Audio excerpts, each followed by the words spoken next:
Sodium से reaction. सबको पढ़ के बुलाया था मैंने कि थोड़ा देखो और पढ़ के आना कि क्या करना है क्या नहीं करना है, ये पता चल जाएगा।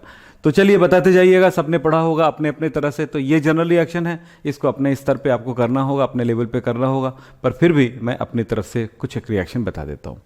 चलो, C2H5OH, इसका रिएक्शन सोडियम से हो रहा है। अगर आप चाहो तो ऐसा नहीं लिख करके ROH भी लिख सकते हो। इनका रिएक्शन Na से हो रहा है। क्या होगा बताओ? बहुत आसान रिएक्शन है। यहां पर अल्कोहल, सोडियम क्या करेगा कि हाइड्रोजन को, ये वाला हाइड्रोजन जो फंक्शनल ग्रुप में है, उसको वहां से हटा देगा और खुद जुड़ जाएगा। तो क्या है, C2H5O आ गया यहां पर Na, और हाइड्रोजन को हटा दिया, यह हाइड्रोजन हट गया। अभी देखे थे बोब्लंक रिडक्शन में, बोब्लंक रिडक्शन में क्या हुआ, इथेनॉल अल्कोहल से रिएक्शन करता है और हाइड्रोजन हटा देता है और हाइड्रोजन देता है, वो इसी रिएक्शन को बता रहा है। तो इस तरह से रिएक्शन होगा इसमें। फिर यहां पर क्या होने वाला है, देखो फिर वही बातें कि हाइड्रोजन हटाया इसको, अच्छा ये H जो बचा है वो फाइनली H2 के रूप में निकल जाएगा। ठीक है, तो ये कितने बार, सबको 2 कर देती, ऐसा ही है। ये यहां पर क्या होगा, Na हाइड्रोजन को हटाया तो क्या बोला, RO Na जुड़ गया, हाइड्रोजन अलग हो गया।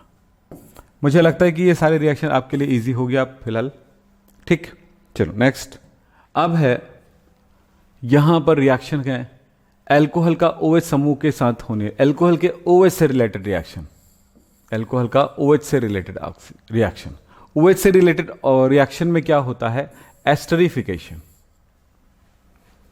एस्टरिफिकेशन, एस्टरीकरण, इसका मतलब क्या होता है, एस्टर बनना। अल्कोहल कार्बोक्सिलिक एसिड से मिलकर के एस्टर बनाएगा, लेकिन यह एस्टर बनाने के लिए जरूरी है कॉन्सेंट्रेट H2SO4। यहां पर वो कैटलिस्ट का काम करेगा। तो चलो देखते हैं कैसे होता है।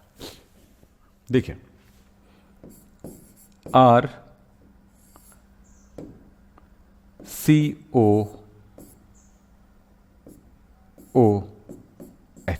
ये है एसिड, कार्बोक्सिलिक एसिड।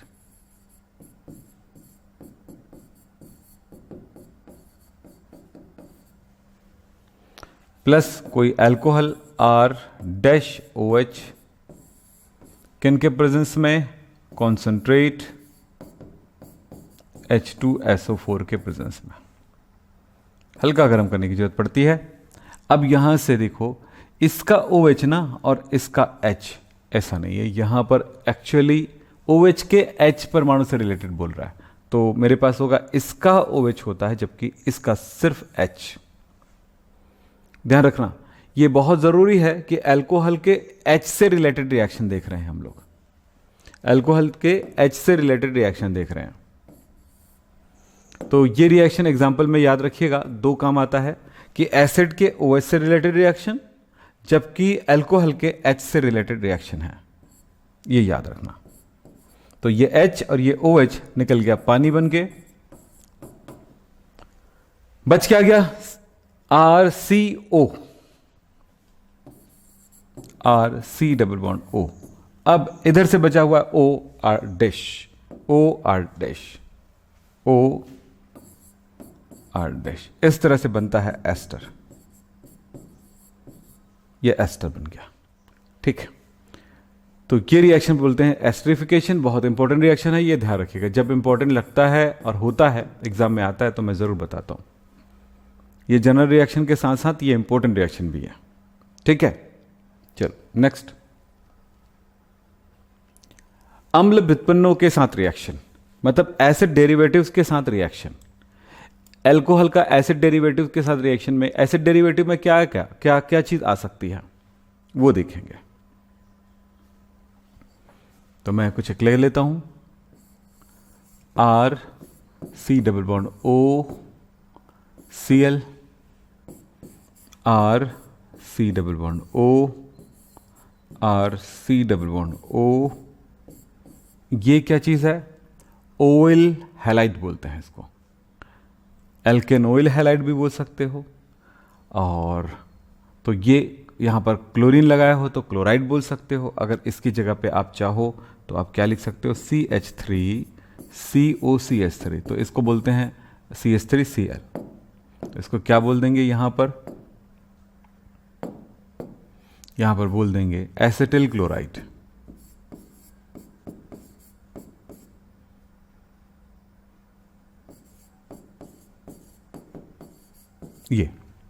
ये जो है इसको कॉमन तौर पे कहा जाता है एल्केनोइल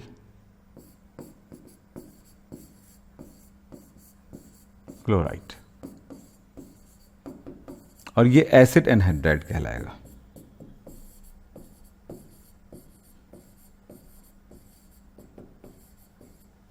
एसिड एनहाइड्राइड, एसिटिक एनहाइड्राइड में क्या हो सकता है ये आप जान लें, CH3COCH3, ये एसिटिक एसिड से बना है, तो ये हो गया, इसको बोलेंगे एसिटिक एनहाइड्राइड।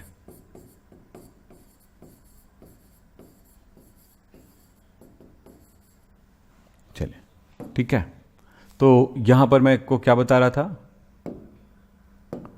पहला बता देता हूं आपको, RCOCl। रिएक्शन किन के साथ लिखना है, अल्कोहल के साथ। मैं इसको R-OH मान लेता हूं, तब रिएक्शन क्या होगा, बस इसका H इसके Cl के साथ निकल गया, क्या बन गया, HCl। इस तरह से रिएक्शन हो गया। अब क्या होगा, नहीं किप नहीं करना था मुझे, क्योंकि मेरे पास मुझे बचा के नहीं रखना था उसको, इसलिए मैंने किप नहीं किया ना, ध्यान रखना, अक्षर डिस्कार्ड किया। तो यहां पर ये जो OR है या OR' है इसमें जुड़ जाएगा, तो क्या है, RCO, और इस तरफ के लिए OR'। ठीक है, ये होगा, तो क्या बना ये, यहां पर ये बन गया एस्टर।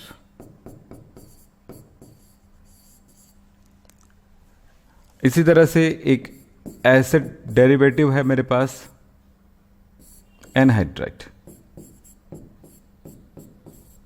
इस तरह से बहुत सारे रिएक्शन को पे ध्यान देना है, करते रहना है। R-OH क्या होगा, ये कहीं यहां से या यहां से टूट जाएगा, एक जगह पे जहां से वो ब्रेक हुआ, वो उसके बाद देखिए, मान लेते यहां से ब्रेक हुआ तो क्या बनेगा वो सोचो आप। ये वाला पार्ट जो है ये तो ऐसे RCOO, एक H की जरूरत है तो H यहां से ले लेगा, तो क्या बन गया, RCOOH, एसिड बन गया। दूसरी तरफ ध्यान दें, RCOOR',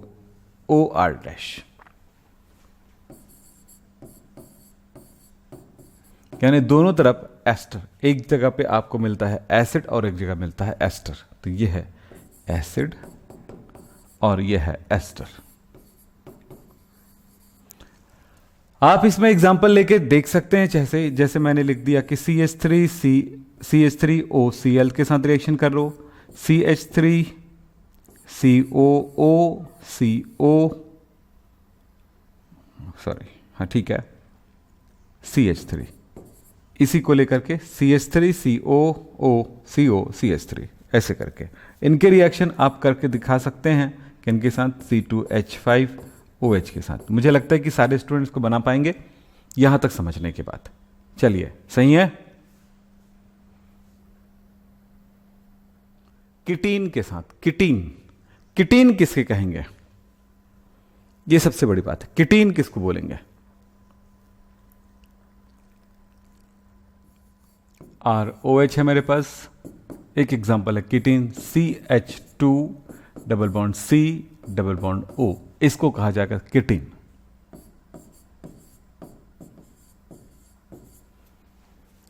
आगे जाकर के भी बताऊंगा। और ये किटीन है, इसका रिएक्शन कैसे होगा, बहुत आसान सा रिएक्शन, कि जो H है वो चला जाएगा इसमें O में, बाकी जो बचा हुआ है वो कहाँ जाएगा। तो इसके लिए मैं आपको एक चीज और बताऊंगा, पहले आप सोचो क्या होना चाहिए। बोलो। देखो, एक डायरेक्ट बताना है तो डायरेक्ट हो सकता है, इनडायरेक्ट भी बात हो सकती है। तो चलो यहाँ पर मैं एक बार लिखता हूँ क्या बनता है। तो ये बन गया CH2 डबल बॉन्ड है ही, ये एक और ये OH ऐसा हो गया, H यहाँ पे चला गया और ये जो बचा हुआ पूरा पार्ट है वो चला गया OR। हमेशा याद रखना इस बात को कि जिस कार्बन पर डबल बॉन्ड होता है, मैंने पहले भी बताया था लाइन, जिस कार्बन पर डबल बॉन्ड होता है उस कार्बन पर OH स्टेबल नहीं है। जिस कार्बन पर डबल बॉन्ड होता है उस कार्बन पर OH नहीं हो सकता। अगर आप याद रखना चाहें तो याद रखिए। तब क्या होगा, वो हाइड्रोजन, तब इसमें एक काम होने वाला है। इस तरह के कंपाउंड को कहा जाता है इनॉल फॉर्म, इनॉल रूप में है, जो कि लेस स्टेबल होता है, अनस्टेबल होता है, अस्थायी होता है, वो अस्थायी होता है। तब ये वाला H जो है, जिस कार्बन से डबल बॉन्ड जुड़ा होता है उस कार्बन को ये H चला जाता है और ये डबल बॉन्ड इसको आ जाता है। तो क्या मिल गया देखो, तो CH3 हो गया, ये single bond, C double bond O हो गया और ये हो गया O और ये हो गया R। तो फाइनली क्या बन चुका है, CH3COOR यानी कि एस्टर बन चुका है। इस तरह से प्रैक्टिस करते जाएंगे तो बहुत सारी चीज सीखने को आपको मिलेगा। आइसोसाइनिक अम्ल के साथ रिएक्शन, आइसोसाइनिक एसिड के साथ रिएक्शन। आइसोसाइनिक एसिड किसको बोलेंगे? आइसोसाइनिक एसिड कहलाता है HNCO, HNCO। स्ट्रक्चर पे जाएंगे तो H single bond double bond C double bond O, ये है आइसोसाइनिक एसिड। आइसोसाइनिक एसिड का रिएक्शन कैसे होगा वो भी देख लो। ROH और हमारे पास है HN, इस तरह से आप देख सकते हो, double bond C double bond O। कौन कहां जाएगा, कौन कहां जाएगा, सोचो। तो यहां पे इस H का महत्व है, ये H जो है चला जाएगा O पर। अभी भी पहले वाला रिएक्शन में भी यही किए थे, इस रिएक्शन में भी यही करने वाले हो। तो क्या होगा बोलो, आगे चलें फिर। अब बताओ ये क्या बनने वाला है, HN double bond HN double bond C और ये O। कलर चेंज कर दूं ताकि दिखाई दे अलग से। H चला जाएगा O में और ये आपका OR आ जाएगा। अब सोचो क्या होगा, थोड़ा सा सोचने का मौका मिलना चाहिए आपको, इसलिए ये बन गया। फिर वही बात, कार्बन पर देख रहे हो, कार्बन पर क्या, कार्बन पर जिस पर डबल बॉन्ड है उसमें OH है, कार्बन पर जिस पर डबल बॉन्ड है उसमें OH है, तो वो H चला जाएगा अपने पड़ोसी में जो डबल बॉन्ड से जुड़ा हुआ है और ये डबल बॉन्ड यहां पे आ जाएगा।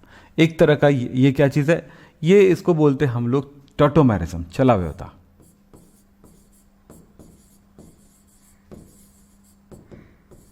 इस तरह से, तो ये इसमें चला आया तो ये हो गया R, फिर हो गया ये N पर आ गया H, C double bond O और इस जगह पर OR।